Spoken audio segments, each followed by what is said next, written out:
Tu as entendu parler de portage. Hein, tout le monde en parle. Il y en a qui vont vous dire, moi, ça l'a sauvé ma vie. Mais vous allez aussi entendre des gens qui vont dire, tu ne devrais pas le porter aussi souvent, il ne voudra plus décoller de tes bras. Ou encore, ben là, il ne saura jamais marcher, il est toujours accroché après toi. Donc, on entend toutes sortes de choses autour du portage. Mais si vous écoutez cette vidéo-là aujourd'hui, c'est surtout parce que vous croyez qu'il y a aussi beaucoup de bienfaits au portage, puis que ça peut être quelque chose d'important à considérer. Fait que moi, aujourd'hui, j'aimerais ça, dans le fond, vous montrer un peu, oui, tous les bienfaits que peut procurer le portage, mais aussi vous donner quelques conseils et trucs pour assurer la sécurité de la pratique du portage. Donc, les conseils pour que vous le positionnez bien, pour que votre bébé ait une belle croissance, un bon développement, mais aussi qu'est-ce qu'il faut éviter ou qu'est-ce qu'il faut faire attention aussi quand on porte son bébé. J'aimerais aussi vous guider pour que vous sachiez comment analyser et regarder tout ce qu'il y a comme porte-bébé sur le marché, puis que vous puissiez faire le meilleur choix selon vos besoins aussi, selon l'âge de votre bébé, mais aussi vos besoins à vous, que vous sachiez c'est quoi qu'il faut considérer et regarder pour s'assurer de trouver le bon porte-bébé, donc qui va répondre à vos besoins, qui va être sécuritaire, confortable, puis dans le fond, qui va vous permettre de vous épanouir en toute liberté avec votre bébé. Donc, moi, je m'appelle Christine Duhem. Je suis ergothérapeute, je suis aussi designer et surtout, je suis mère de 4 enfants. Je suis la fondatrice de Shimparu, l'écharpe porte-bonheur, qui est le nom de la compagnie que j'ai fondée en 2007. Donc, ça fait quelques années que je m'amuse dans ce domaine-là à transmettre ma mission, ma passion pour le portage au plus de parents possible. Donc, ça fait déjà plusieurs milliers de parents que j'accompagne depuis le tout début. Et puis, ben, j'adore ça. C'est encore une passion pour moi. Et je suis toujours ravie d'entendre les commentaires, les gens qui sont heureux, là, puis que, dans le fond, qui me disent encore, et souvent, ça a sauvé ma vie. Donc, je débute. J'aimerais ça commencer à vous parler un peu des bienfaits du portage. Donc, c'est ça, dans le fond, qui nous ramène automatiquement à cette pratique-là. Quand j'ai commencé au début, les gens ne connaissaient pas le portage. Quand j'ai débuté, moi, j'avais mes 4 enfants accrochés après moi. Puis, je me promenais, j'avais toutes sortes de commentaires et je travaillais en fait fort pour essayer de démontrer ces bienfaits-là. Maintenant, 14 ans plus tard, ben c'est largement reconnu. Il y a des recherches de plus en plus qui appuient, dans le fond, tout ça, ces bienfaits-là. Et puis, il y a de plus en plus d'adeptes à travers le monde, tellement que maintenant, c'est répandu. Il y en a beaucoup. Il y a des groupes d'adeptes. Les gens, ils savent, les professionnels de la santé vont vous le recommander. Santé Canada va appuyer le portage aussi. Mais on va toujours vous dire le portage sécuritaire. Donc, je suis là pour ça, dans le fond, pour vous aider à le pratiquer et puis que vous le fassiez de façon bénéfique et sécuritaire pour votre bébé. Donc, parmi les nombreux bienfaits du portage, dans le fond, il y a des bienfaits qui vont être émotionnels, psychologiques. Il y a des bienfaits aussi qui vont être physiques et physiologiques qui vont favoriser le bon développement. Mais il va aussi avoir, dans le fond, une prévention que vous allez pouvoir faire avec votre porte-bébé. Parmi les bienfaits émotifs, émotionnels, psychologiques, bien, en fait, c'est peut-être ceux qui viennent de l'avant en premier. Hein, vous connaissez, vous savez qu'un bébé qui est pleuré, qui est porté, désolé, ne pleure presque pas. Et pourquoi? Alors, parmi les besoins du bébé, pourquoi un bébé pleure en général? Hein? Bon, il a faim, soit qu'il il a besoin d'être changé, il y a des fois des petits problèmes, des maux intestinaux qui peuvent partir rapidement.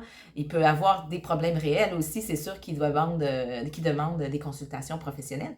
Mais si vous prenez un bébé qui pleure, puis quand vous le prenez dans vos bras, après quelques minutes, il se calme, puis il arrête de pleurer.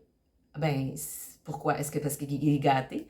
Le bébé qui pleure, puis qui arrête de pleurer dans vos bras, c'est parce que vous avez répondu à un besoin qui vous appelle, peut-être d'anxiété, de stress, juste le besoin d'être réconforté, le besoin de votre chaleur, votre proximité, le confort de vos bras, mais d'entendre votre cœur, le son de votre voix, de vous sentir.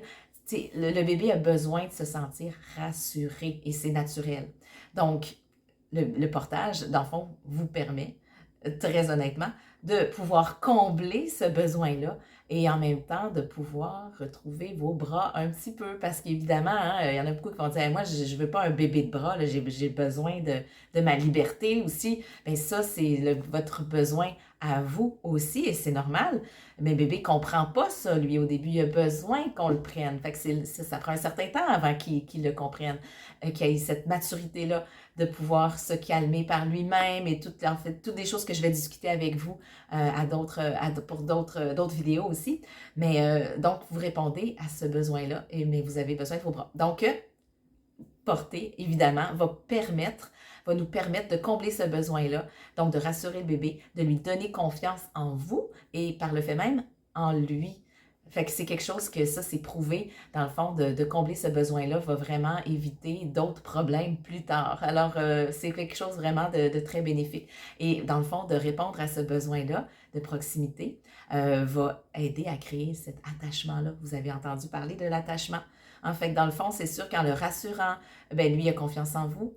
Vous avez confiance en vos capacités parentales et puis une relation qui va de confiance et d'amour qui va s'installer plus facilement entre le parent et son bébé. Et ça, c'est autant pour maman et pour papa. Donc, c'est l'attachement. Donc, le lien, des bienfaits qui sont incroyables et qui vraiment, c'est juste ça, ça vaut le coup de porter son bébé. Fait que dans le fond, de combler ces besoins-là, bien, ça va avoir des bienfaits neurologiques aussi. Donc, parce que vous savez peut-être que de laisser pleurer un bébé, et c'est très néfaste aussi. Hein, vous avez, en fait, vous allez entendre toutes sortes de choses là-dessus. Justement, ben là, il va se faire ses poumons, laisse-le pleurer, il va finir par se calmer. Mais c'est prouvé, vous consulterez plusieurs professionnels, les médecins, pédiatres. Tout le monde va vous dire que de laisser pleurer un bébé, c'est comme lui lancer le message qu'on ne s'occupe pas de lui puis qu'on ne l'entend pas. Et il va finir par arrêter de pleurer, mais il va aussi apprendre qu'il n'y a personne pour lui autour. Alors, ça a des conséquences terribles sur les bébés. En fait, c'est chimique même. Il y a des molécules qui sont sécrétées comme ça de stress et d'anxiété qui sont nocives pour le cerveau du bébé puis qui peuvent vraiment nuire à son développement. Donc, vraiment, c'est sûr qu'un bébé qui est porté ne pleure presque pas, vous le rassurez. Donc, c'est quelque chose qui est très payant à long terme de pouvoir le combler de ce besoin-là. Ensuite, je vous ai parlé des bienfaits plus sur le bébé émotionnel, sur le lien parent-enfant, mais dans le fond, bon, c'est sûr qu'il y a vos compétences parentales, les bienfaits émotionnels sur le parent. Donc, le parent qui se sent plus compétent va être c'est sûr, confiant, va se sentir mieux, valorisé, puis ça diminue très, très sérieusement le stress de la naissance et la fameuse dépression postpartum. Donc, c'est une excellente prévention aussi parce que d'avoir ce lien d'attachement-là, ce lien de confiance-là, c'est primordial pour votre propre santé mentale aussi comme parent. Donc, vraiment, n'hésitez pas à le porter dans ce sens-là. Fait que les autres bienfaits, je pourrais en parler pendant des heures, mais il y a les bienfaits physiques. Donc, c'est sûr que ça va favoriser un portage qui est physiologique, on s'entend. Si le bébé est bien positionné, ça va favoriser le bon développement de sa colonne vertébrale et de ses hanches aussi. Fait que ça va aussi développer sa musculation parce que le fait de le verticaliser, de le porter, plutôt que de le laisser assis, allongé dans sa coquille, va l'aider à stimuler ses muscles du cou. Parce que là, dans le fond, le bébé, vous savez, dès la naissance, on dit qu'il n'y a pas de contrôle au niveau du cou, qu'il ne peut pas tenir sa tête. Mais oui, c'est vrai que c'est pas très contrôlé, ça va être des mouvements saccadés. Mais le bébé, dès la naissance, peut déjà faire des mouvements. Fait que c'est sûr que justement, si on le met dans une bonne position, vous allez voir, c'est des mouvements qui sont très saccadés, qui sont très mal dirigés. Il n'y a vraiment pas de contrôle, il n'y a pas de force non plus. Fait que c'est tout ce travail-là qui est à faire. Fait que en le verticalisant, ça va l'aider à travailler sa musculature du cou. Aussi sa colonne pour vraiment qu'elle se redresse de la bonne façon. C'est sûr qu'il faut que ça soit maintenu dans la bonne position et c'est des choses que je vais vous montrer aussi, le bon positionnement un peu plus tard aujourd'hui. Mais fait que ça, c'est important. Et dans le fond, les jambes, parce qu'il peut aussi se stimuler, il peut se pousser, il peut se déplacer. Fait que c'est important qu'il soit dans une bonne position aussi. Fait que ça va favoriser aussi le développement de ses articulations et de ses muscles. Fait que aussi, une chose que je n'ai pas mentionnée, mais le fait de porter son bébé va l'aider à le stimuler. Parce que dans le fond, quand il est sur vous, plutôt que vous le laissez dans un coin de la pièce, dans son petit tapis d'activité, et puis qu'il a toujours le même environnement, quand on le porte sur nous, on lui donne le cadeau de partager notre environnement avec lui. Fait qu'il va pouvoir participer plus activement, voir ce que vous faites de plus près, donc sentir les odeurs plus près, écouter, entendre les sons qui sont plus ambiants, il va voir des choses différentes, il va vraiment plus participer à ce que vous faites. Donc, ça va aider à stimuler ses sens. Et ça, c'est important aussi, ses sens, mais aussi la parole. Fait que quand on parle de son, d'écoute, bien, quand on lui parle directement, qu'il est corps à corps avec nous, bien, on partage, c'est sûr qu'il va entendre votre voix mieux, mais aussi, comme instinctivement, on va communiquer plus ensemble parce qu'on va avoir tendance à lui montrer, à lui parler, à lui faire partager ce qu'on vit aussi. Fait que ça favorise la communication et l'apprentissage du langage. Fait que ça, c'est des choses aussi qui sont reconnues. Donc voilà, c'est un petit tour des bienfaits, des bienfaits sur les bienfaits psychologiques, physiologiques du bébé. Bien, c'est ça. Dans le fond, on parlait de développement musculaire, mais ça va aussi aider à prévenir certains mots connus qu'on trouve chez le nouveau-né, le nourrisson. Vous avez peut-être déjà entendu parler de tête plate. Alors, les têtes plates, ben c'est sûr que c'est surtout relié, en fait, c'est clair. C'est un bébé qui est toujours allongé dans la même position. Fait qu'un bébé qui est laissé sur le dos, toujours dans la même position, ou qui est allongé dans sa coquille, souvent, ben, a tendance à développer une tête plate. Donc, c'est certain que si vous portez votre bébé, vous n'aurez pas ce problème-là, jamais. Parce que dans le fond, le bébé va justement être plus actif, il ne sera pas appuyé sur sa tête. Fait que c'est vraiment beaucoup plus avantageux pour le bébé d'être sur vous que d'être allongé dans un endroit en fait, dans un milieu qui va toujours être dans la même position puis qui peut créer l'aplatissement de son crâne justement par une position qui est trop prolongée comme ça. Donc, ça va éviter ça. C'est vraiment dans le fond, une chose à considérer. Donc, si même un bébé qui a une tête plate, bien, ça va être recommandé par le pédiatre de le porter et d'éviter de l'allonger tout le temps. Fait que ça serait bien de suivre cette prévention-là plutôt que d'avoir le casque qui va et tous les problèmes ensuite de traitement associés à ça. Donc, c'est une façon de le prévenir. Fait qu'en plus de prévenir les têtes plates, il y a un autre problème souvent qui survient chez le bébé. Vous avez entendu parler de dysplasie des hanches. Donc, c'est quelque chose qui est quand même assez fréquent pour qu'on en parle. On sait déjà qu'il y a un bébé sur 20 quand même qui a une faiblesse congénitale au niveau des hanches. Ça ne veut pas dire qu'il va développer une dysplasie, mais ça veut dire qu'il est plus à risque. Donc, c'est important de bien positionner particulièrement ces bébés-là. Alors, bien les positionner, ça veut dire de leur donner une bonne flexion au niveau des hanches, donc de les asseoir. Il ne faut pas les garder dans une position qui est allongée. Et puis aussi, il faut avoir un certain écartement. Fait que c'est dans le fond la position accroupie en petite boule. C'est la position qu'on devrait retrouver. Je vous la montre juste une petite seconde avec un petit bébé. Bon. Fait que je vous montre ici, dans le fond, la position qu'on devrait retrouver, dans le fond, pour que le bébé soit dans une position qui est physiologique, qu'on appelle, c'est la position qu'on dit aussi accroupie. Fait que vous voyez ici, dans le fond, c'est seulement de ramener les genoux vers le haut, comme ça, avec les fesses vers le bas. C'est vraiment de le plier en petite boule, de sorte que dans le fond, sa colonne va se retrouver être arrondie et sa tête va tomber comme ça contre le corps. Alors ça, c'est la position qu'on appelle accroupie ou encore, vue de face, on l'appelle la position en M parce qu'on voit bien ici là, hein, le M avec les fesses. Fait que c'est aussi l'autre façon. Donc, accroupie en M ou la position physiologique, c'est pas mal les différentes façons qu'on appelle cette position-là pour vraiment placer le nouveau-né dans ses premiers mois.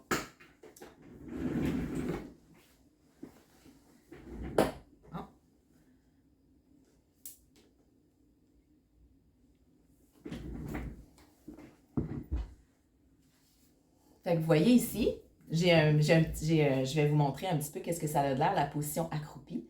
Fait que vous prenez votre bébé dans vos bras comme ça ici, puis dans le fond, vous le gardez face contre vous en basculant son bassin. Fait que dans le fond, là, le bassin, il est basculé vers l'avant de sorte que ses genoux vont se retrouver à être un petit peu plus élevés comme ça que ses fesses. Fait que ça, c'est la position accroupie. Fait que si on la regarde de face, ici, fait que dans le fond, on a un M. Ici, vous voyez, fait que ça forme comme ça les fesses ici. Fait que cette position-là, ce qu'elle fait, c'est qu'elle va arrondir la colonne du bébé. Fait que vous voyez comme le dos rond ici, c'est vraiment la position qu'on a besoin de retrouver dans les premiers mois, 0-3 mois, surtout du bébé. C'est vraiment une position arrondie. Il n'y a pas encore la force, sa colonne n'est pas encore assez développée pour pouvoir avoir une position assise plus droite. Fait que ça va être important dans tous les cas que vraiment le tissu vienne maintenir ici comme ça, cette belle position arrondie-là, sans trop l'écraser ou l'aplatir comme ça serait pas bon. On va essayer d'éviter ça, on va essayer de le garder ici en position arrondie. Fait que la bonne chose aussi que ça va faire, cette position-là, c'est que ça va ramener la tête contre votre corps. Fait qu'on n'a pas besoin d'avoir un support de tête en tout temps derrière un bébé, surtout quand il est éveillé. Si vous mettez un support de tête derrière la tête du bébé quand il est éveillé, vous risquez d'avoir une crise. Évidemment, il veut voir, il veut pas être bloqué. Puis un bébé dès la naissance, je l'aide un petit peu, il est déjà capable de faire des mouvements au niveau de sa tête. Fait qu'il va faire des mouvements, oui, plus saccadés au départ, mais c'est des mouvements qu'il va apprendre tranquillement à contrôler, puis il va développer sa musculature et pouvoir tenir sa tête quand même au bon moment. Je ne dirais pas que ça va accélérer nécessairement la croissance et le développement musculaire, mais ça va l'aider. Et au moment où il est prêt, où c'est développé, bien, il va avoir au moins la capacité d'avoir développé sa force pour tenir sa tête. Alors évidemment, il y a des bébés des fois qui ont des retards au niveau de tenir leur tête, mais un bébé qui est porté n'aura pas ce problème-là. J'étais rendue donc aux bienfaits physiques, physiologiques, donc sur le corps du bébé. Donc, c'est important que le bébé soit bien positionné. Vous savez, il y a tout un stade de développement de la naissance à l'autonomie, à la marche dans sa colonne vertébrale, dans ses hanches. Donc, il faut respecter le stade de développement du bébé et la position pour que ça se développe bien. On voit beaucoup de cas de dysplasie de hanche chez le bébé, souvent dès la naissance. Ils ont une faiblesse congénitale. On sait qu'il y a un bébé sur 20 qui a déjà à la naissance une faiblesse congénitale, donc qui est à risque de développer une dysplasie. Donc, il faut faire un peu plus attention. Ça ne veut pas dire qu'ils vont en développer, mais le fait de bien le positionner dans un bon moyen de portage, où c'est sûr qu'il y a le portage, mais il y a aussi l'emmaillotement d'une belle façon avec une flexion et une adduction des hanches. Je vais vous montrer ça, dans le fond, le bon positionnement aussi. Mais le fait de bien le positionner, ça va favoriser, dans le fond, son développement de ses hanches et de sa colonne vertébrale. Puis on va respecter aussi sa croissance, qui a aussi plusieurs stades, justement. Fait que les bienfaits physiques, j'en parle brièvement parce qu'après ça, je veux les développer un petit peu avec vous. Donc, dans les bienfaits physiques, on a parlé du développement des articulations, mais aussi de la musculation aussi, muscles du cou, muscles des jambes, muscles des bras, parce que dans le fond, un bébé qui est assis dans son porte-bébé est actif. Donc, au lieu de l'asseoir, s'il est toujours, par exemple, dans son petit siège d'auto, puisqu'on voit beaucoup énormément et trop, le bébé est complètement passif dans son siège d'auto. Il est couché avec la tête bien à côté, puis il va être fait qu'il il va pas stimuler ses muscles de sa posture assise, qui s'en viennent, mais de son cou aussi. Le fait de le mettre dans un porte-bébé, de le verticaliser, va aider à favoriser sa musculation du cou, parce que vous allez voir, observer un bébé bien placé dès la naissance peut faire des mouvements du cou. C'est pas vrai qu'il n'y a aucun contrôle. Oui, c'est saccadé, c'est dirigé dans toutes les directions. On a l'impression que sa tête, elle va basculer tout le temps. Ça manque complètement de contrôle, mais il y a déjà quand même une connexion nerveuse qui lui permet de stimuler ses muscles. Donc, si on le verticalise, bien, on l'aide, on lui donne une chance de pouvoir s'exercer justement. Fait qu'on va voir par des petits mouvements saccadés qui, tranquillement et graduellement, et plus que vous allez porter, plus rapidement, ils vont être contrôlés parce qu'il va muscler son cou, justement. Fait qu'un bébé porté, vous allez voir, muscle son cou beaucoup plus vite. Fait que c'est une des choses aussi. Fait que ça va l'aider aussi ses jambes dans le sens qu'il est assis, s'il est assis et non suspendu par la fourche, de là l'importance d'un bon portage physiologique. S'il est bien assis, bien, il peut pousser sur ses cuisses. Fait qu'il peut déjà faire des mouvements je me souviens plus, on dit des push-ups dans le milieu d'ergothérapie, mais je me souviens même pas comment on appelle ça en français, mais il va juste simplement pousser en poussant sur ses jambes. Alors, juste ça, c'est stimulant. Ça va permettre de circuler, de faire de l'aider à stimuler sa circulation, mais ça va aider à ses muscles aussi. Donc, c'est super important qu'il soit bien assis, puis ça l'aide aussi à stimuler. Fait que les muscles comme ça vont être stimulés par le portage. Aussi, ben, le fait d'être sur vous, bien, évidemment, il va participer beaucoup plus à votre environnement. Fait que plutôt que de le laisser assis dans son petit siège ou bien dans un poste quelque part où il est comme il ne voit pas où ce que vous êtes, bien, quand vous l'avez avec vous, vous vous promenez, vous cuisinez, vous faites des choses, bien, bébé va voir tout ce que vous faites. Il va sentir toutes les odeurs qui sont autour de vous. Plus, il va entendre votre voix aussi de plus près. Et il va être capable de toucher. Bien oui, il y a le toucher du corps, tout ça, mais ça va être plus, vous allez être plus porté à lui prêter des objets, à le faire toucher, à le faire partager. Fait, en plus de, tu sais, on revient juste au l'attachement et le lien, bien, on a une proximité, mais on a une proximité aussi de partage des sens, de l'expérience avec l'environnement. Et rapidement, j'ai dit la voix, mais le fait qu'ils entendent votre voix qui est tout près, bien, la communication aussi, elle est plus directe. on parle à notre enfant, il est juste à côté, il va répondre, il va avoir ça va aider beaucoup la communication et la parole. Et ça, c'est aussi une des choses qui a été prouvée. Ça va aider beaucoup le bébé à développer sa parole, son langage plus rapidement aussi. Donc, ça a beaucoup, beaucoup de bienfaits. Euh, Dans le fond, je pourrais vous en parler pendant une demi-heure, une heure des bienfaits. Là, la liste est super longue. Je pense que j'ai un peu listé les plus importants. J'en ai peut-être oublié. Si vous avez des idées que je n'ai pas dit, vous pouvez l'écrire aussi sur le chat et partager. Vous avez sûrement peut-être dans quelques-uns d'entre vous de l'expérience. Hein, je regarde, il y a encore des gens dans la liste d'attente. J'essaie d'admettre tout le monde. Voilà. Je m'excuse pour les gens qui attendaient dans la liste d'attente. C'est un petit peu fatigant, mais je pensais que ça serait automatique, que les gens pouvaient entrer dans la liste d'attente. Malheureusement, il faut que je vous admette un à la fois quand vous êtes dans la liste d'attente. Donc, bienvenue à celles qui viennent de se rajouter. Je viens de parler principalement des bienfaits du portage. Le portage, en fait, ça sert aussi à prévenir certains problèmes qu'on peut avoir. C'est sûr que ça peut prévenir les problèmes d'attachement, pour qu'on pourrait dire. On sait que les enfants qui sont adoptés ou que l'attachement a été difficile, qui changent de milieu de vie, ben, c'est vraiment quelque chose on va beaucoup favoriser, encourager les parents, autant le père que la mère, à porter ce nouveau bébé-là ou ce bébé qui a des difficultés pour essayer d'aider à créer ce lien-là, justement en partageant votre environnement, en étant plus près souvent du corps, en ressentant la chaleur et tout ça. Donc, c'est ça. Puis, fait que je commençais avec ça, mais ça va prévenir des maux physiques aussi. Vous connaissez les têtes plates. Fait que c'est certain qu'un bébé qui est porté dans son porte-bébé, plus souvent qu'être laissé dans sa coquille, ben, va moins être à risque de développer des têtes plates. Fait que ça, c'est une chose, mais aussi, j'ai parlé tout à l'heure de la dysplasie des hanches, mais un bon positionnement dans le porte-bébé va justement prévenir ce genre de maux-là. Donc, il va avoir, c'est la prochaine chose, je vous montre ça dans pas longtemps, c'est quoi le bon positionnement pour favoriser ça puis pour prévenir. Mais évidemment, aussi, le portage va prévenir, et ça, c'est sûr que c'est quelque chose qu'on ne pense pas, et qui arrive malheureusement pas souvent, mais la mort du bébé, la mort prématurée des bébés qui sont prématurés, justement. Alors, qu'est-ce qu'on va faire? Vous avez sûrement déjà entendu parler des méthodes de kangourou et le pot à pot. Donc, c'est sûr que le portage, c'est simplement, dans le fond, un outil ou un aide pour ce principe-là du nouveau-né qui a besoin du corps du parent pour survivre, tout simplement. Donc, il a besoin de sa chaleur, de son rythme et tout ça. Donc, avant, dans les premières semaines, mais surtout un bébé prématuré, aucun contrôle de sa température. Il y a plusieurs systèmes qui ont besoin de cet échange d'énergie-là.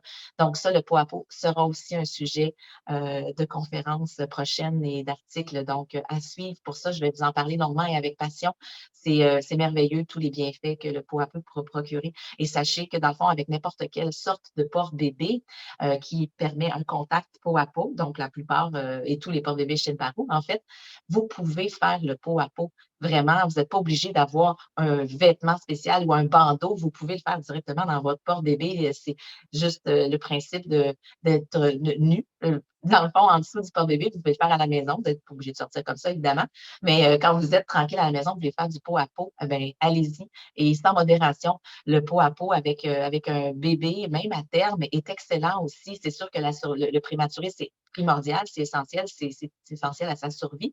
Mais avec un bébé qui est à terme, c'est merveilleux aussi. Ça apporte plein de bienfaits. Fait que c'est un beau cadeau que vous faites à votre bébé de faire du pot à pot avec lui aussi.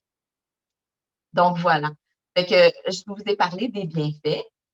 J'ai pas vu de commentaires ou de questions encore à ce sujet-là. Est-ce qu'il y en a qui en avaient à ajouter ou qui aimeraient ça dire des commentaires, qui ont des questions à ce sujet-là, les bienfaits du portage? Si vous êtes ici, c'est probablement que vous y croyez, ça vous intéresse. C'est de plus en plus médiatisé. Hein. Quand j'ai commencé, quand j'ai fondé chez Barou en 2007, ça fait quand même quelques années, c'était vraiment pas répondu. J'étais comme une extraterrestre qui essayait de faire la promotion du portage et j'avais plus de commentaires de moi, mais là, il va pleurer, arrête, laissez-le pleurer, il va être gâté, il ne voudra plus sortir de tes bras. Puis moi, j'avais mes bébés accrochés après moi, puis ça faisait bien jaser. J'avais toutes sortes de commentaires, évidemment. Fait que ça, ben, vous en avez sûrement entendu, mais c'est beaucoup moins fréquent que ça l'était parce que maintenant, il y a des recherches de plus en plus à l'appui, puis il y a quand même plusieurs gens qui l'ont testé depuis, puis il y a de plus en plus d'adeptes et de gens convaincus des bienfaits du portage. Donc, la mission est moins difficile dans ce sens-là. Maintenant, j'ai plus besoin de convaincre les gens des bienfaits du portage. La plupart les ont en ont entendu parler puis connaissent ça. Ça, c'est merveilleux. Un gros travail de fait. Maintenant, bon, il y a des craintes quand même. Il y a toujours, waouh, c'est super le portage, mais je pense que chacun de vous avait quand même des craintes à travers ça. Vous avez des questions, vous avez entendu parler peut-être d'accidents ou de choses qui auraient pu arriver. Quand il y a un accident avec un bébé qui arrive, c'est sûr que ça fait le tour de la planète et puis ça bouleverse tout le monde. On ne veut pas qu'il y ait d'accident avec nos bébés. C'est ce qu'il y a de plus précieux au monde, puis on veut en prendre soin, puis on ne veut pas qu'il y en ait d'accident. C'est pour ça qu'il faut quand même parler des risques possibles. Mais sachez et soyez rassurés, les accidents dans les porte-bébés sont les plus rares parmi tous les accessoires, articles produits pour bébés que vous allez vous servir pour transporter, déposer le bébé.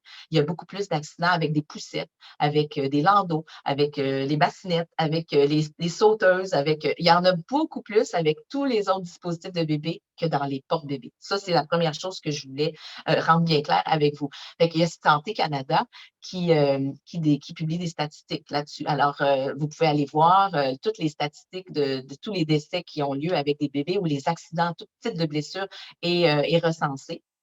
Donc, il y a des statistiques là-dessus. Vous pouvez aller voir ça. Ça va peut-être vous faire peur ou vous rassurer, juste voir, waouh, il peut arriver plein de choses terribles, mais les pourcentages sont très petits. Mais il y a toujours un risque. On est vigilant comme parents.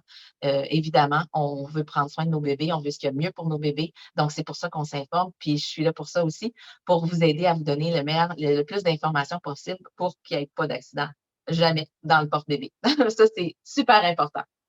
Dans le fond, c'est quoi qui peut arriver comme accident? Qu'est-ce que vous avez entendu parler? Dans le fond, le risque le plus commun, c'est la suffocation ou encore, on parle de mort subite du nourrisson. Vous avez entendu la mort subite du nourrisson, mais on ne sait pas c'est quoi vraiment. Dans le fond, le bébé arrête de respirer. Pour quelle raison? Là, il y a plein de facteurs. C'est la peur la plus profonde des parents de retrouver leur bébé mort dans son lit ou qui ne respire plus. Fait que c'est sûr que la mort subite, ben, elle arrive généralement plus souvent, justement, quand le bébé est loin de nous. Donc, elle arrive beaucoup moins souvent quand il est dans le porte-bébé, mais ça peut arriver. C'est arrivé peut-être quelques fois, il y a justement quelques statistiques et il y a beaucoup justement de recherches puis de travaux qui ont été effectués pour essayer d'éviter ça au maximum. Alors, si vous avez une bonne pratique, ça n'arrivera jamais. OK? Parce que vous allez être vigilant et surveiller, ça n'arrivera pas mais qu'il y a moins de chances de toute façon que ça l'arrive dans votre porte-bébé que ça l'arrive quand il est couché dans son lit. Mais on veut juste pas que ça l'arrive jamais. Fait que c'est sûr qu'il va y avoir des petites choses à regarder.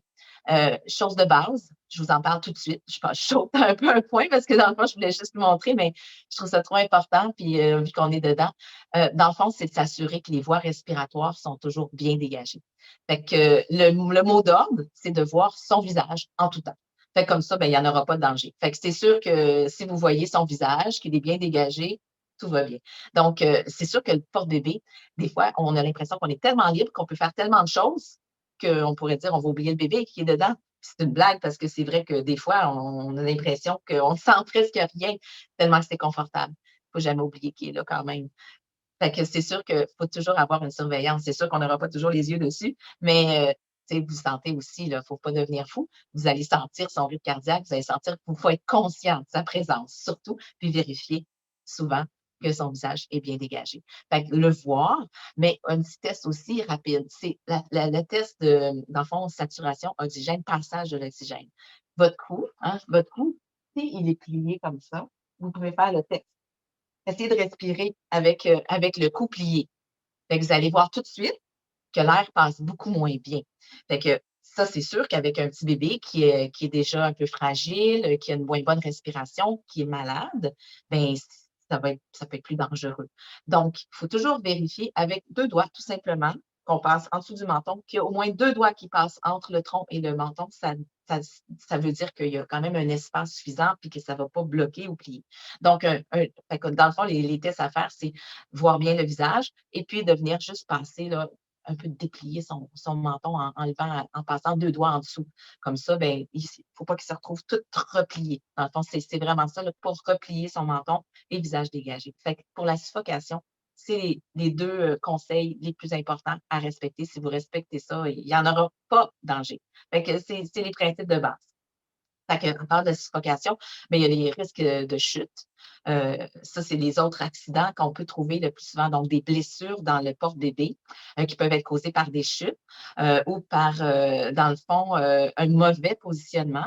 Mauvais positionnement aussi, là, s'il est suspendu par sa fourche, ben, je vais vous montrer ça dans 2 secondes, mais ça peut avoir des séquelles, mais aussi des blessures, s'il s'accroche. Mettons que vous avez votre bébé dans le porte-bébé, puis sur le dos, plus souvent, c'est là que ça va arriver. Bien, on a un bébé en arrière. Fait que si on passe proche d'objets, trop proche d'un cadre de porte ou qu'on ne fait pas attention à tout ce qui est à proximité des mains de bébé, ben, peut lui causer des blessures. Il peut attraper des objets autour. Là, au bébé nouveau-né, vous n'aurez pas vraiment ce problème-là. Ils sont plutôt passifs, puis ils sont tout petits, puis ils gardent les bras à l'intérieur. Mais c'est pas long là, qu'ils deviennent super curieux. Fait qu'il faut penser que le bébé en arrière ou sur votre dos ou devant vous, ben, il voit des choses autour qu'il va vouloir attraper. Fait qu'il faut toujours faire attention à ce qu'il y a autour dans son environnement. C'est sûr, si on coupe des objets, on a un couteau dans les mains, on va faire attention. Si on a une tasse de thé chaude, de café le matin, ben, il faut faire attention quand on va boire notre café puis qu'on a un petit bébé ici en avant de ne pas le brûler. Fait que ça, ça a l'air niaiseux, là, mais c'est le genre d'accident qu'on peut voir là, brûler par le café du matin. Tu sais, c'est un petit peu triste. Fait qu'il faut faire attention à ça, là, aux boissons chaudes ou à ce qu'on mange ou ce qu'on manipule autour. Si on va porter, si on va chercher, par exemple, des objets en hauteur dans les armoires. Fait que là, si vous levez les bras, puis il y a quelque chose qui tombe, qui pourrait tomber sur le bébé aussi. Fait que c'est le genre d'accident qu'il faut essayer de faire attention et prévenir quand on a un bébé dans le porte-bébé. Donc, toute blessure. Je parlais de chute, mais là, il y a l'hiver là, qui s'en vient. Là. Fait que là, ça glisse. Il peut y avoir de la glace. Donc, c'est sûr que je vais vous conseiller de porter des crampons le plus possible. Mais juste un petit anecdote en passant, mais se promener l'hiver dans la neige, là, ben, c'est quand même pas évident avec une poussette. Hein? Fait que se promener d'avoir un porte-bébé, ça nous permet d'être beaucoup plus libre, hein, de pouvoir se promener. Si je parle de la neige, mais dans tous les milieux, je n'ai même pas parlé de ça comme avantage tout à l'heure. Hein, la liberté de mouvement. Pourtant, c'est comme supposé être dans le top, mais je l'ai complètement oublié. C'est sûr que ça va vous permettre de vous déplacer dans des endroits encombrés et dans la neige. Mais l'hiver, évidemment, ben, on n'a pas de poussette, on est libre de mouvement, mais on est plus à risque de chute. Donc, il faut faire attention à ça. Mais on va essayer de ne pas s'engager dans n'importe quelle activité non plus avec un bébé dans le porte-bébé. Il faut être logique, puis il faut se connaître nos limites, connaître les dangers. Donc, il y en a qui me demandent des fois, est-ce que je peux aller faire du ski avec mon bébé sur le dos? Ouais, là, c'est parce que c'est le gros bon sens, là aussi. Fait qu'il faut essayer de faire attention. En vélo, en raquette, ça dépend de vous. Si en raquette, c'est peut-être un peu moins dangereux, justement. Mais en fait, il y a plusieurs choses à considérer. Je n'aurai pas le temps de vous parler de tous ces conseils-là et tout ça. On en s'en garde pour une prochaine fois. Mais donc, c'est ça, dans le fond, faut être vigilant en tout temps. Je vais juste comme faire le tour des blessures ou des mauvais côtés. Donc, j'ai parlé je regarde un petit peu mes notes là, parce que je n'oublie pas. Il y a le stress aussi. J'ai parlé des blessures, brûlures et tout ça, mais le stress, c'est un problème qu'on pense un peu moins, qu'on voit moins aussi. Le stress, c'est sournois. Mais on parlait du stress et de l'anxiété du bébé qu'on laisse pleurer, qu'on ne prend pas dans le porte-bébé, donc on ne répond pas à son besoin, puis qui peut développer des problèmes affectifs plus tard. Mais le stress peut être aussi l'hyperstimulation. Le stress inverse, c'est que, en fait, on le voit surtout dans les poussettes ou quand le bébé est face au monde et face vers l'extérieur, on peut dire, là, dans le fond, puis qu'il n'y a pas de façon de vous voir ou, en fait, oui, de se réconforter, dans le fond, sur vous aussi. Donc, si on met un bébé face à l'inconnu, dans une foule, n'importe qui, ça peut causer un stress, une peur, une anxiété qu'on ne voit pas sur le coup, mais qui c'est sûr, répercuter par des pleurs, une augmentation des pleurs, souvent du bébé, que c'est peut être justement une cause. Tu sais, on parle de pleurs en fin de soirée, coliques, vous avez entendu ça aussi. Les coliques, hein, vous savez, la définition, c'est pas des troubles intestinaux ou digestifs, c'est vraiment les pleurs quand on parle de coliques. Alors ça, ben, le stress, on le voit souvent par ça, par des pleurs qui vont souvent être en fin de journée. Donc, les fameuses coliques, entre autres. Donc, il faut faire attention au stress du bébé. C'est sûr qu'un bébé a besoin d'être réconforté, fait qu'il faut écouter les pleurs. Et puis, dans le fond, je parlais du stress. Dans le porte-bébé, c'est plutôt quand on va le porter face vers l'extérieur qu'on risque d'observer ce genre de choses-là. Parce que quand justement il est face contre vous, ben, il est rassuré en tout temps. Puis si c'est un bébé qui est anxieux un petit peu, il va être, tu sais, il va regarder son environnement, mais toujours en étant proche de vous. Il y a des bébés qui manifestent plus le besoin justement d'être vers l'extérieur, de voir plus l'environnement. Ils sont sécurisés, ça c'est un très bon signe souvent, mais il faut être à l'écoute et limiter, dans le fond, les périodes où on va le porter face vers l'extérieur pour pas attendre non plus qu'il y ait une source de stress trop intense. Fait que généralement, ça, ce n'est pas moi seulement, uniquement, qui va vous recommander ça, mais on va toujours dire de limiter à une vingtaine de minutes. C'est comme un standard un petit peu là, dans le milieu, le portage face vers l'extérieur, justement pour essayer de limiter le stress. Il y a d'autres raisons pourquoi on va limiter le portage face au monde. Je vais vous en parler un petit peu aussi, mais le stress en est une. Donc, voilà. Le soleil, il faut faire attention aussi, les brûlures de soleil, coups de soleil. Donc, évidemment, il faut toujours couvrir le bébé du soleil, chapeau. Si souvent, ils sont un petit peu trop petits pour mettre de la crème ou il y a des crèmes spécifiques. C'est sûr qu'il faut protéger toujours notre bébé du soleil, du froid aussi, évidemment. Là, ça s'en vient, hein? L'hiver est à nos portes. On veut sortir quand même. C'est super important de prendre de l'air. J'en parle là, justement, mon prochain article, c'est sur ça, sur les sorties puis le bébé dehors. Mais c'est super important de le faire, mais il faut bien protéger le bébé du froid, évidemment, surtout les bras, les jambes, la tête, les parties qui sont à l'extérieur du porte-bébé parce que le corps est collé contre vous à la chaleur, alors il n'y a pas trop de danger, mais il y a des parties plus vulnérables il faut protéger aussi. Donc, voilà, je pense que j'ai fait le tour des blessures ou des risques du porte-bébé. Oh, j'ai une question. On recommande le 20 minutes à partir de quel âge? En fait, le portage vers le monde, ça ne se fera pas avant 4 mois. Donc, c'est ça, ça se discute pas avant ça parce qu'il faut que pour porter le bébé face vers le monde, qu'il tienne bien sa tête. Oui, ça peut être un petit peu avant 4 mois quand même, surtout si c'est un bébé porté, mais standard, les normes, on parle de 4 mois à peu près en moyenne. Fait que, on vous laisse juger quand même si votre bébé est prêt avant. Là, moi, je ne veux pas juger les parents, là, ça, c'est autre chose, là. Un autre sujet d'article, là, mais il y a tellement de pression des gens autour avec justement, là, c'est pas comme ça, c'est comme ça, il faut que tu le fasses. Faites-vous confiance. Moi, c'est vraiment ça que j'aime dire, là, c'est vous les meilleurs pour prendre soin de votre bébé.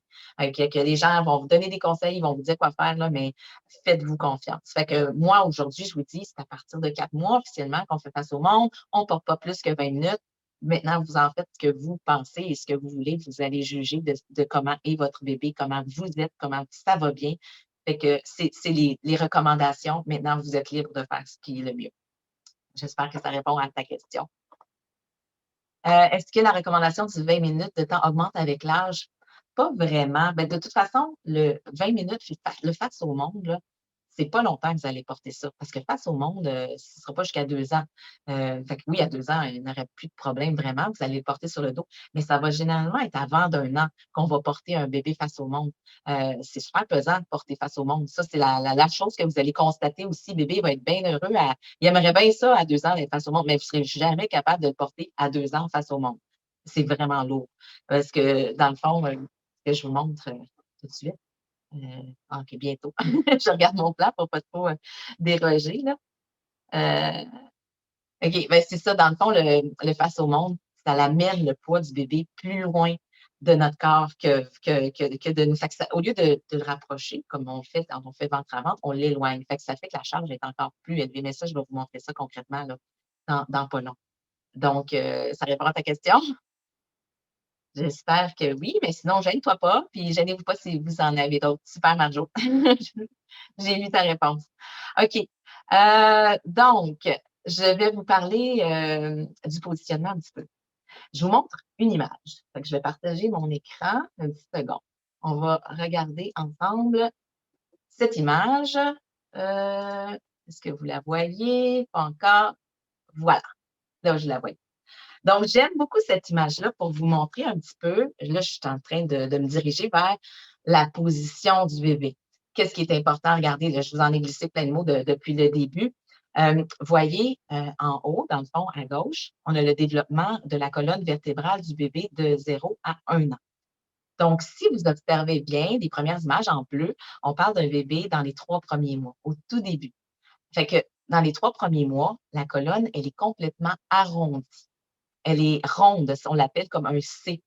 La colonne, en vieillissant, elle va développer des courbures. On appelle ça des courbures lombaires, cervicales, dorsales. Il y a différentes courbures qui vont être convexes ou concaves. Là, je vous mêle peut-être avec des gros mots, là, mais dans le fond, la première, on appelle ça convexe, juste pour vous situer un peu, c'est le rond. Elle est ronde, ronde, ronde. La colonne, elle n'a pas de musculation encore. Elle est complètement arrondie dans le ventre de la mère. C'est une petite boule, le bébé. J'aime bien l'image de la petite boule. On va la conserver encore dans les premières semaines de vie du bébé parce qu'elle n'est pas assez mature, la colonne. Fait qu'il faut essayer de respecter ce positionnement-là. Fait que là, on va essayer de respecter ça dans tous les types de porte-bébé. Fait qu'il faut observer ça. Puis quand vous allez faire le choix de votre porte-bébé, vous allez prendre soin de regarder qu'il y ait cette position-là dans les premières semaines. Alors que ce soit une écharpe ou un porte-bébé structuré, c'est vraiment la position qu'il faut observer.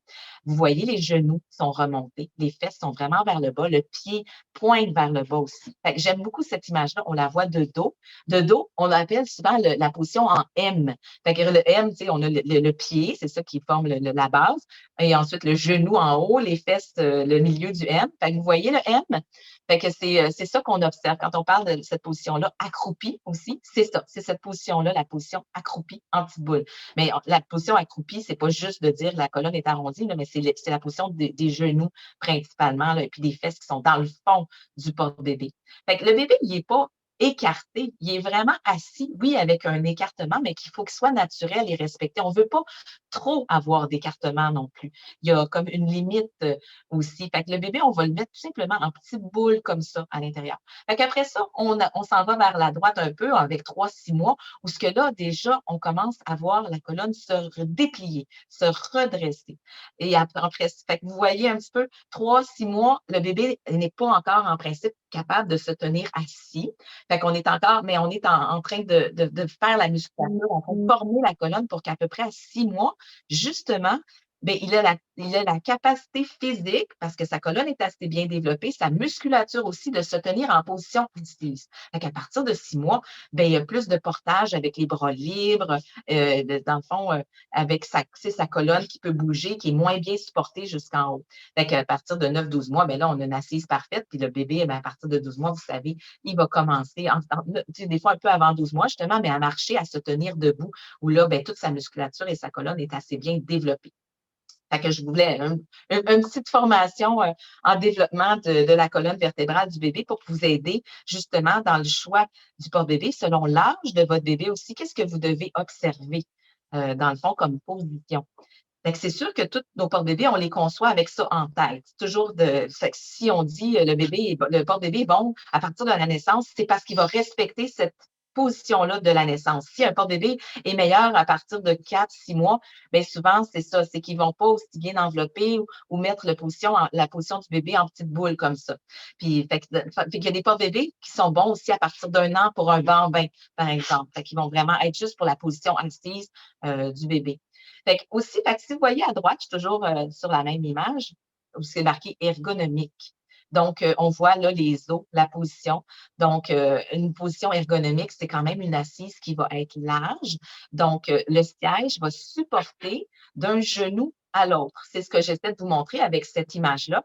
C'est que là, on n'a pas faut pas que le support, que tout ce qui tient le bébé, bien, ça soit juste comme par la fourche, là, comme ce qu'on voit en bas, où là, bien, c'est très étroit comme assise. Fait que là, toute la charge, puis ça, c'est là, on a parlé de positionnement de colonne et hanche, mais quand on regarde la largeur de l'assise, imaginez-vous celui d'en bas, l'image que c'est très étroit, toute la charge du corps du bébé qui se retrouve dans tout concentré dans quelque chose de très mince. Fait que c'est sûr que c'est pas mal moins confortable. Alors, imaginez-vous vous-même vous retrouver assis soit dans un hamac bien large, là, tout soutenu jusque toute la jambe, ou sur une corde, à califourchon sur une corde. Je pense que l'image est claire, là. C'est pas super confortable. Bon, je vais revenir à l'écran. Fait que voilà.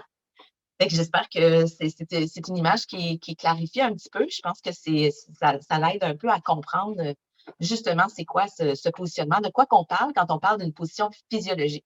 Donc, rappelez-vous physiologique, donc le positionnement des hanches et du dos, mais l'assise large qui répartit vraiment la charge sur toutes les fesses et les jambes, les cuisses du bébé aussi jusqu'aux genoux.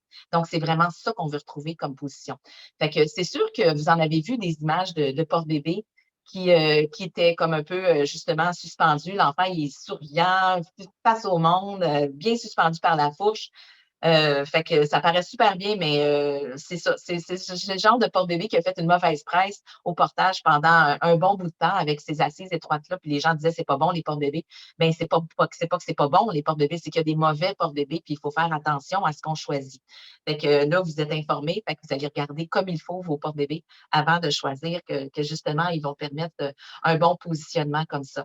Donc, j'ai parlé des hanches, du dos, dégagement du visage. Je regarde un petit peu où ce que je suis rendue pour pas oublier rien. Donc, je pense que j'ai fait, c'est un tour rapide, là. Le sujet est vaste à couvrir, mais le temps passe. Il est déjà 10h40, hein, incroyable. On pourrait passer la journée à parler de portage, c'est certain, parce que je pourrais vous montrer toutes les positions, toutes les sortes de portages possibles. Mais bon, on a 1 heure. Fait qu'on va essayer d'être efficace, puis on va se redonner d'autres rendez-vous. Vous reviendrez me voir, vous me poserez toutes vos questions, ça va me faire plaisir aussi. Donc, rapidement, donc, je vais sauter à la section des porte-bébés. Fait qu'on va essayer j'aimerais ça vous aider un peu justement à vous orienter quand ça va être le temps de choisir un porte-bébé. Qu'est-ce qui est important, dans le fond, à regarder? Dans le fond, là, on a parlé de positionnement, donc vous savez que c'est important que justement, ça respecte la bonne position selon son âge. Mais c'est vrai, j'avais amené mon bébé pour vous montrer, mais les images sont tellement claires que je n'ai pas vraiment besoin de me lever pour vous montrer ça. Je vais me lever pour vous montrer un peu les porte-bébés puis des petits trucs tout à l'heure. Mais donc, c'est ça, c'est important de regarder la position, qu'il soit bien soutenu aussi, parce qu'évidemment, c'est sûr que le soutien est pas le même qu'on a besoin pour un bébé de la naissance, pour un plus vieux aussi. Fait que comme vous avez vu, c'est sûr que la colonne qui ne se tient pas du tout dans les 3 premiers mois, ben on va favoriser un porte-bébé qui va bien l'envelopper sur tout son corps, dans le fond, là, puis qui va vraiment bien le positionner, bien le coller sur vous. C'est pour ça que je parlais tout à l'heure de l'écharpe qui est si merveilleuse avec la nouveau-né, c'est que l'écharpe c'est vraiment le porte-bébé qui est le plus enveloppant. Quand je parle d'écharpe, ben, il y a plusieurs types d'écharpes aussi. D'ailleurs, je vais vous montrer ça bientôt. Mais c'est ça, dans le fond, c'est que les écharpes, ben, c'est simple, hein, c'est un tissu qu'on va ajuster, qu'on va positionner sur le corps du bébé. Donc, c'est très, très enveloppant. Il y a plusieurs, en fait, nos porte-bébés chez Mparou, ben, on va toujours les concevoir pour la naissance, pour qu'il soit le plus enveloppant possible. Donc, on va ajouter des technologies, dans le fond, dans la confection et tout ça qui vont permettre de faire cet enveloppement comme l'écharpe. L'écharpe est la référence à toutes les autres porte-bébés. On veut faire des écharpes avec d'autres types de porte-bébés pour répondre à d'autres besoins, pour simplifier, pour avoir des boucles, pour avoir dans le fond, c'est pour l'expérience et le look aussi, parce que dans le fond, il faut que tu sois à l'aise avec votre porte-bébé. Donc, fait que selon son âge, il faut regarder le positionnement que ça donne. Il faut regarder l'enveloppement, donc le support. C'est sûr qu'au début, on a besoin de tenir jusqu'à la nuque. On a besoin de s'assurer que la tête est dans une bonne position. Est-ce qu'il y a besoin d'un support de tête tout le temps? Pas nécessairement, mais c'est sûr que le support de tête est pratique, surtout si bébé s'endort et que vous bougez beaucoup. Mais le support de tête n'a pas besoin en tout temps. Ce n'est pas normal s'il a besoin d'un support de tête en tout temps. Parce que s'il est dans une bonne position arrondie, là, je vais sortir ma. Je vais juste vous montrer, là. Je ne sais pas si vous allez voir. Oui. Fait que dans le fond, le bébé, là, je vais reprendre justement la position accroupie. Fait que je suis comme ça dans ma position accroupie avec le dos arrondi. Fait que la tête, naturellement, va tomber contre notre corps.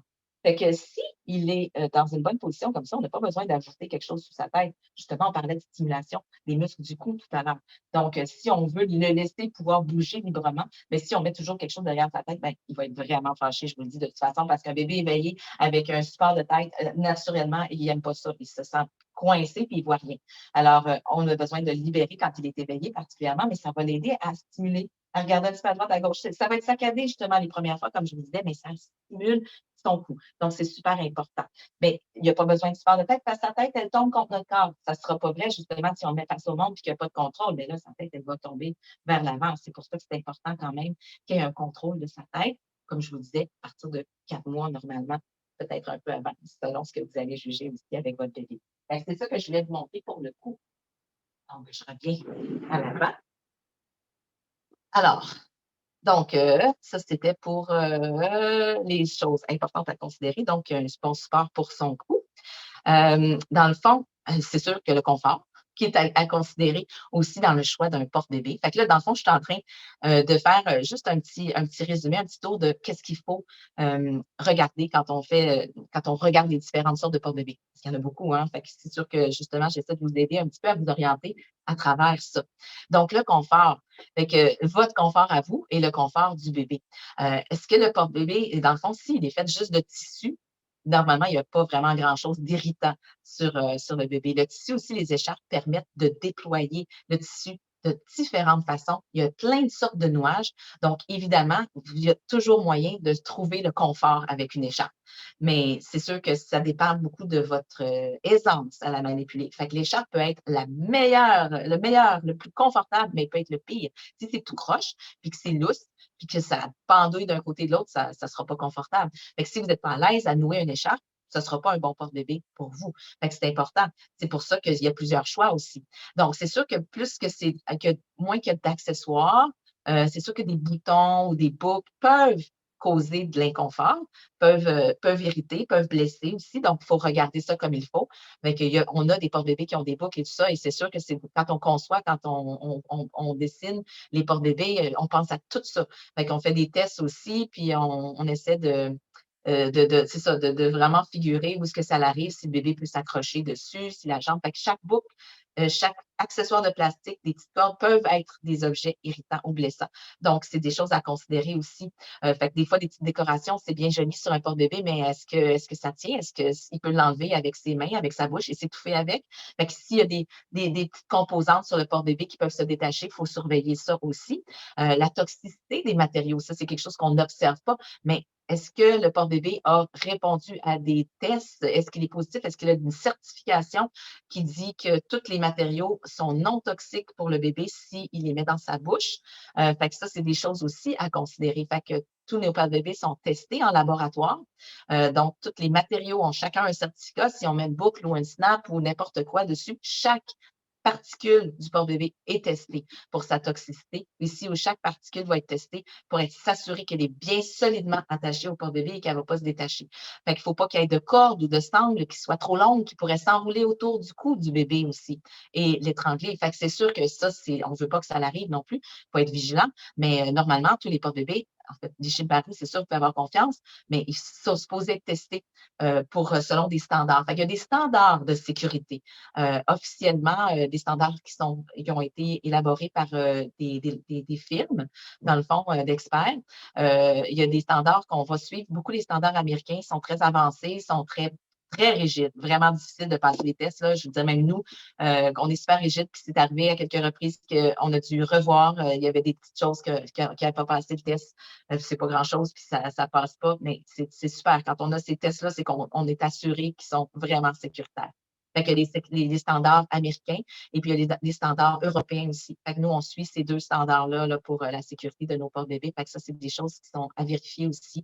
Donc, tout certificat sur les tissus, Eutest, les tissus qui sont biologiques. On essaie d'avoir le plus possible des fibres, justement, biologiques ou évidemment non toxiques.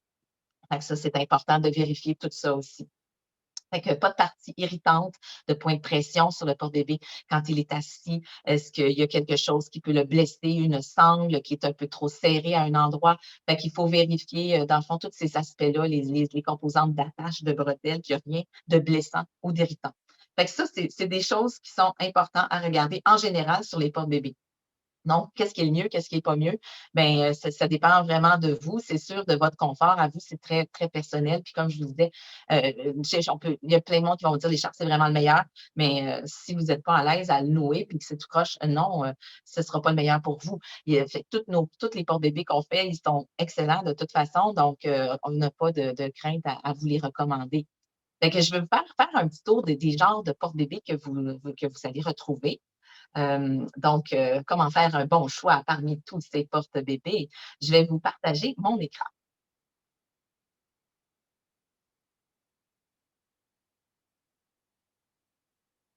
Hum, J'essaie de passer à la prochaine diapo. Ah, juste avant, j'avais une belle petite image à vous partager, là.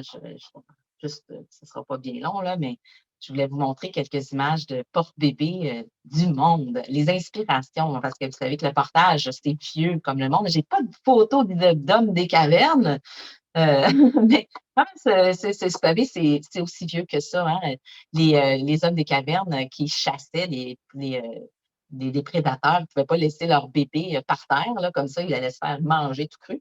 Fait c'est sûr, évidemment, s'il fallait qu'ils le portent, fait qu'ils prenaient des lanières de cuir ou ce qu'il y avait. Fait que le portage, c'est vraiment dans tous les pays du monde depuis toujours. C'est un des plus vieux outils.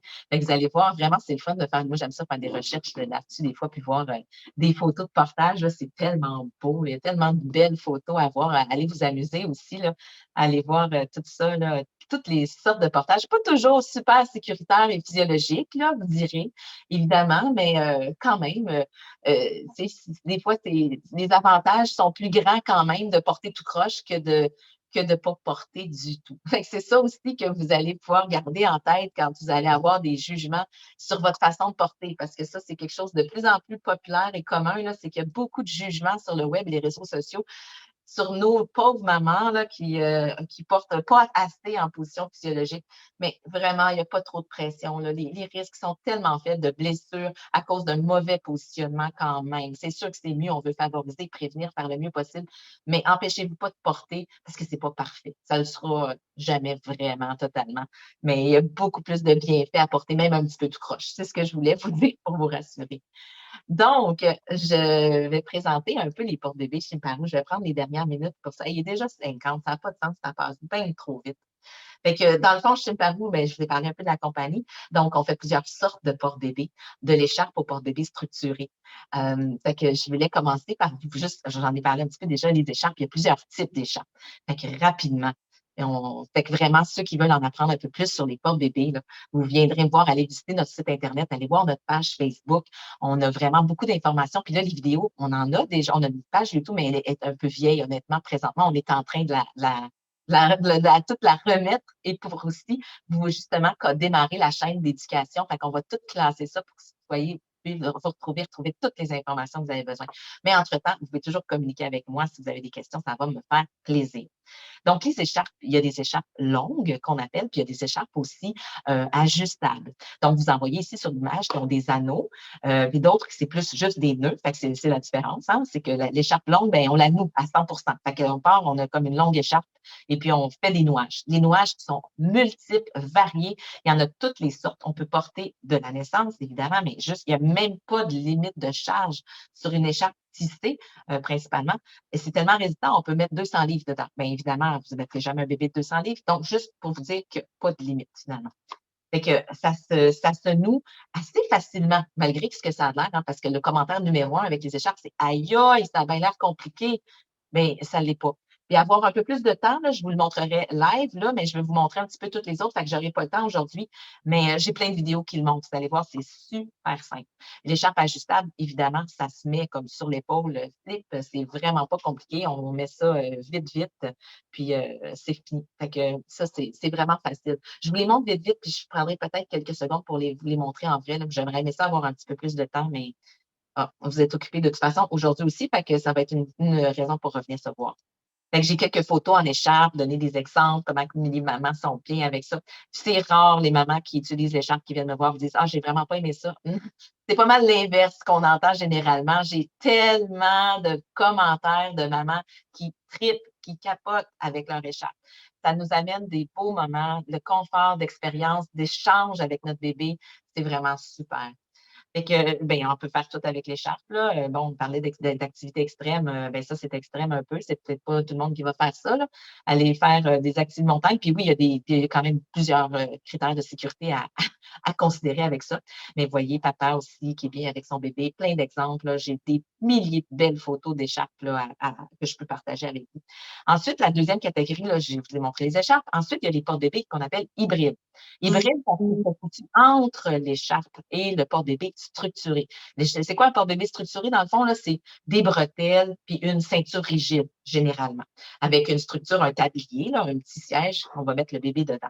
L'hybride, il se situe entre les deux dans le sens que, eh bien, il est plus fait en tissu. Il y a pas une, en fait, il n'y a pas une ceinture rigide. Pour Shinparu, c'est beaucoup ça. Il n'y a pas de ceinture rigide. On a comme deux modèles présentement, mais moi, mon gros fun et ma passion, c'est de créer et d'innover dans les porte-bébés. Puis je suis en train d'en faire encore des nouveaux. J'aime vraiment ça. C'est mon côté designer puis créatif, là.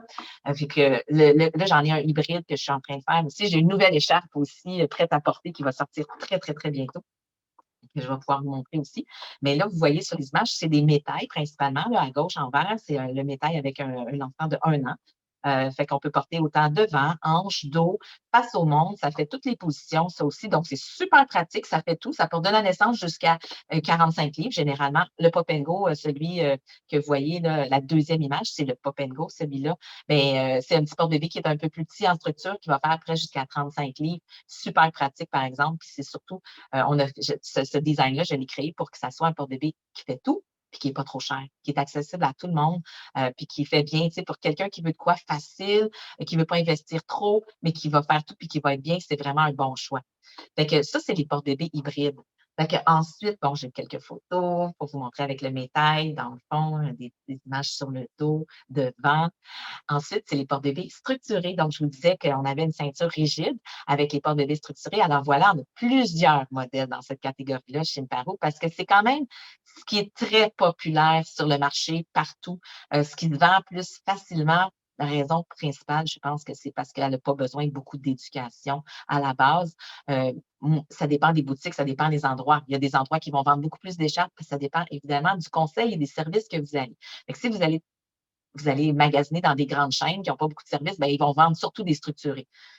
Fait que c'est parce que c'est ça, on n'a pas besoin de quelqu'un qui va nous montrer nécessairement beaucoup de techniques. Avec les porte-bébés, moi, je pense que ça a besoin d'un certain support et de services, mais c'est sûr que maintenant, c'est tellement accessible partout. Puis là, avec ce qui se passe actuellement, on a moins accès des fois à des bons services en personne, on est plus en virtuel, donc ça peut être une solution plus facile là, si vous n'avez pas les ressources là, pour l'apprendre. Mais il y a tellement de vidéos et d'aides, hein, gênez-vous pas si vous êtes attiré par des porte-bébés en écharpe, là, essayez-le. On propose des ateliers régulièrement aussi, donc vous pouvez venir nous voir puis les essayer aussi en personne, plus un à un présentement, mais en virtuel, puis on peut vous les envoyer. En tout cas, bref, on vous en parlera. On essaiera, nous, on veut vous aider à apporter de la meilleure façon, ça, c'est sûr. Fait que là, ici, on a des modèles évolutifs. On a le multi, là, où ce qu'on voit qui est face au monde, là, avec Marco Cagliari ici. Et on a sur le dos ici, fait que vous voyez, on a le bambin complètement à droite en bas, qui est un porte-bébé structuré fait à partir d'un an. Donc, on peut porter aussi devant, mais ça va être principalement sur le dos avec les grands, là. Fait que c'est sûr que les grands, vous dites, hey, moi, je ne pense pas porter mon enfant jusqu'à 2, 3 ans, là. Mais c'est sûr que ça dépend vraiment de chacun. Mais c'est pratique parce que c'est quand même long avant que votre enfant vous suive vos pas, votre rythme, votre fréquence. Puis la durée aussi, l'endurance, c'est que c'est sûr qu'il va marcher à partir d'un an, mais vous allez bien voir qu'il ne marche pas beaucoup. Il marche quelques pas. Et puis après ça, il ne marche pas vite, puis il ne marche pas dans la direction que vous voulez. Fait que vous ne vous rendrez pas bien loin si vous attendez avec. Fait que vous laissez marcher, c'est sûr qu'on veut qu'il apprenne à marcher. Mais des fois, on a besoin que les choses aillent un petit peu plus vite. On marche un petit peu plus longtemps. On a des sorties. Fait que c'est pratique encore de le porter. Fait que tant qu'à l'avoir dans les bras, ben, on a notre porte-bébé, puis vraiment super pratique avec les plus grands aussi. Fait que voilà pour les structurer. Donc, on a quelques photos ici, montrer toute la liberté que ça nous donne, le portage aussi. On peut faire nos activités, s'épanouir, sortir, que c'est merveilleux. Fait que, ouais, ça, c'est des photos de moi. Fait que, vu qu'on achève, aussi, j'avais quelques photos de mes bébés qui grandissent. Là, ça fait déjà quelques années de ça. Ça passe tellement vite. Mais il y a une chose que je ne vous ai pas parlé, c'est l'allaitement dans les chats. Vraiment, j'ai oublié de parler de ça. Il y a trop de choses. C'est tellement aidant surtout les écharpes, là, je dirais que ça dépend des positions que vous faites, mais toutes les porte-bébés, on peut allaiter dedans. Donc, c'est vraiment quelque chose de merveilleux à découvrir aussi. Donc voilà, fait que je vous ai fait une petite démonstration, en fait, présentation de ma compagnie en même temps, Chimparu, l'écharpe porte-bonheur. Dans le fond, vraiment, ma mission, c'est de vous aider, de vous faire sentir en confiance, de vous permettre de vous épanouir en toute liberté. Puis notre slogan, ben, c'est soyez porteur de bonheur. Donc, c'est sûr que c'est un petit peu, ça vient résumer un petit peu là, tout ce que je vous disais là, à travers le portage. Donc, j'enlève la caméra parce qu'il nous reste déjà juste 2 minutes. Ça l'a passé trop vite. Ben, j'espère que je ne vous ai pas trop inondé d'informations là, parce que c'est un petit peu ça que j'ai l'impression. Je ne vous ai même pas laissé parler 2 petites secondes. J'ai pas eu trop de messages, donc j'espère que je vous ai juste comme pas perdu. Il y a beaucoup d'informations à donner, une conférence d'1 heure, dire, essayer de me montrer l'essentiel d'un petit résumé. J'espère que je vous ai aidé à travers ça. Là, fait que, est-ce qu'il y en a qui ont une question pour finir? Il nous reste 2 minutes. J'ai pas, j'essaie de voir s'il y a des messages ici. J'en ai pas vu d'autres apparaître. Non, bon, ben, merci, merci, merci. Les commentaires. Lorsqu'on porte un nouveau-né, s'il ne tourne pas sa tête seul, est-ce qu'on devrait tourner sa tête? C'est une bonne question. Je n'ai pas parlé de ça, mais oui. C'est sûr que si bébé est toujours dans la même position, toujours tourné du même côté, bien, il peut développer évidemment un torticolis, des douleurs au cou, des raideurs musculaires. Donc, oui, c'est beaucoup mieux de tranquillement essayer de bouger, de le changer de direction, de varier pour qu'il soit tourné des deux côtés. Et c'est mieux qu'elle ait la tête tournée sur le côté que face contre vous, comme ça, le nez complètement comprimé, donc il faut quand même la tourner un petit peu le plus possible. Mais c'est vrai qu'il y a des bébés, des fois, là, qui sont comme ça, ils sont collés sur nous, le nez, ça nous inquiète un peu. Bon, tant qu'il respire, qu'il va bien, il faut juste être plus vigilant dans ce temps-là. Faites attention, puis essayez tranquillement de le tourner sur le côté. Est-ce que ça répond à ta question? Oui, merci. Ça nous laisse pas bien de temps pour beaucoup de questions, hein. Fait que vraiment, là, écrivez-moi. C'est du M, c'est mon courriel. Je pense que je l'avais écrit dans la dernière diapo, là, je peux peut-être présenter, mais sinon, allez voir sur le site internet de Chimparu, chimparu.ca, contact, Messenger, page Facebook. Dans le fond, là, des fois, c'est Aline qui va filtrer les premières questions. On a beaucoup d'entrées, là, de beaucoup d'endroits où vous pouvez nous écrire, mais ça m'est transféré là, si ça s'est adressé à moi, c'est une question.